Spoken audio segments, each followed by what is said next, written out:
اس سے پہلے کہ میں سورۃ العصر کے بارے میں کچھ عرض کروں، چند باتیں تمہیدی طور پر جان لیجیے۔ نمبر ایک، یہ قرآن حکیم کی مختصر ترین صورتوں میں سے ہے۔ صرف 3 صورتیں قرآن کی ہیں جو 3 آیات پر مشتمل ہیں: سورۃ العصر، سورۃ الکوثر، سورۃ النصر۔ 3 سے کم آیات پر کوئی سورت مشتمل نہیں ہے، تو 3 سب سے چھوٹی صورتوں میں سے ایک سورۃ العصر ہے۔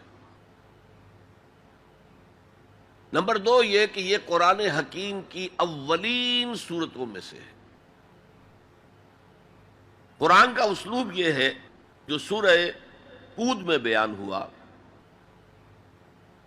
کتاب احکمت آیاتہ ثم فصلت من لدن حکیم خبیر۔ یہ ایک ایسی کتاب ہے کہ جس کی آیات پہلے محکم کی گئیں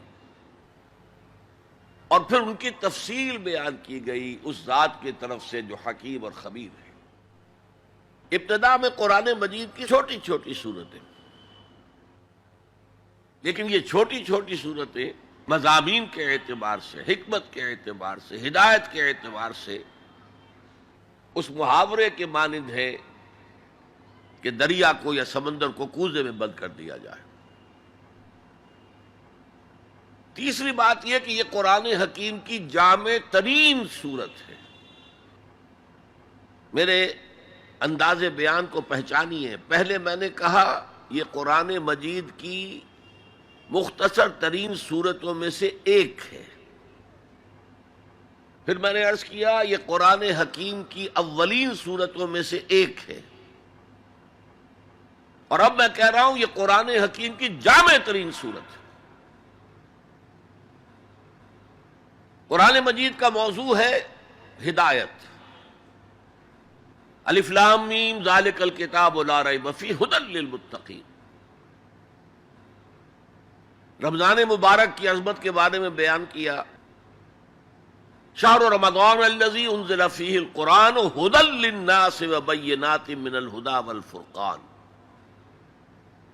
قرآن سائنس کی کتاب نہیں ہے، اگرچہ سائنٹیفک ریفرنسز قرآن میں ہیں۔ قرآن تاریخ کی کتاب نہیں ہے، قرآن فلسفے کی کتاب نہیں ہے، یہ کتاب ہدایت ہے، فکری ہدایت، عملی ہدایت۔ اور وہ ہدایت جو ہے اس سورہ مبارکہ میں مختصر ترین الفاظ کے اندر سمو دی گئی۔ چنانچہ میں یہاں آپ کو امام شافعی رحمۃ اللہ علیہ کے 2 قول سنانا چاہتا ہوں جو اس سورہ مبارکہ کے بارے میں ہے۔ آپ نے فرمایا لو تدبر الناس هذه السورہ لوسعتهم۔ اگر لوگ صرف اس ایک سورت پر تدبر کریں، غور کریں، سوچیں، فکر کریں تو یہ ان کی ہدایت کے لیے کافی ہو جائے۔ اس سے بھی زیادہ بڑا قول جو مفتی محمد عبدہ نے اپنی تفسیر پارہ عم میں بیان کیا ہے، لو لم ينزل من القرآن سواها لکفت الناس۔ اگر قرآن میں سوائے اس ایک سورت کے اور کچھ نازل نہ ہوتا تب بھی لوگوں کی ہدایت کے لیے کافی تھی۔ اسی جامعیت کی بنا پر صحابہ کرام کا ایک طرز عمل امام رازی نے لکھا ہے، کان الرجلان من اصحاب النبی صلی اللہ علیہ وسلم اذا التقیا لم يتفرقا حتى يقرأ احدهما على الاخر سورة العصر ثم يسلم احدهما على الاخر۔ نبی اکرم صلی اللہ علیہ وسلم کے صحابہ کا معمول تھا کہ جب وہ باہم ملاقات کرتے تھے تو اس وقت تک علیحدہ نہیں ہوتے تھے جب تک ایک دوسرے کو سورۃ العصر نہ سنا لیں۔ اس کے بعد وہ پھر سلام کرتے تھے اور اپنے اپنے راستے پر چلے جاتے تھے۔ یعنی تذکیر کے لیے، یاد دہانی کے لیے ہدایت کے جملہ مراحل کو واضح کرنے کے لیے ایک ایک لفظ میں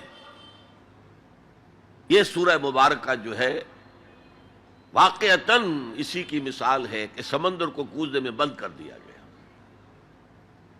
ایک اعتبار سے یوں بھی کہا جا سکتا ہے کہ یہ قرآن حکیم کے مضامین کا انڈیکس ہے۔ قرآن میں کچھ تاریخی واقعات بیان ہوئے ہیں، کچھ ازل کی باتیں بتائی گئیں، آدم کی تخلیق کا مرحلہ بتایا گیا، آدم و ابلیس کا قصہ بیان کیا گیا، پھر بہت سے انبیاء کے حالات بیان کیے گئے، پھر ہمیں آخرت کی خبریں دی گئیں۔ ان سب کی طرف اشارہ ہو گیا والعصر، زمانہ گواہ ہے، ان الانسان لفی خسر الا الذین آمنوا۔ اب یہ ایک بہت بڑا عنوان ہے قرآن کے مضامین کا، بہت جامع عنوان، آمنوا، کن کن چیزوں پر ایمان، کس انداز میں ایمان، یہ تشریح قرآن میں ملے گی آپ کو مکی صورتوں کے اندر۔ وعملوا الصالحات، تیسرا مضمون کیا ہے؟ اچھے اعمال، صالح اعمال، اسی کی تفسیر تو ہے، اخلاقی تعلیمات ہے، بیسک ہیومن موریلٹی کا تذکرہ ہے، پھر شریعت کے احکام ہیں، یہ کرو یہ نہ کرو، یہ سب کیا ہے؟ عمل صالح کی تفسیر ہے۔ وتواصوا بالحق، یہ کیا ہے؟ یہ مختلف عنوانات سے قرآن مجید میں مضمون آیا، کہیں اس کو کہا گیا امر بالمعروف نہی عن المنکر، کہیں سے کہا گیا ادعو الی سبیل ربک، اور اس کے اوپر مفصل مضامین ہے۔ اور وتواصوا بالصبر، مدنی صورتوں میں جبکہ جنگیں ہو رہی تھیں تو صبر کی جو تلقین آئی ہے، جس طرح سے آئی ہے وہ آپ کے علم میں ہے۔ تو یہی تو مضامین ہے نا قرآن کے۔ تو گویا کہ سورۃ العصر جو ہے مضامین قرآن کا ایک جامع انڈیکس ہے۔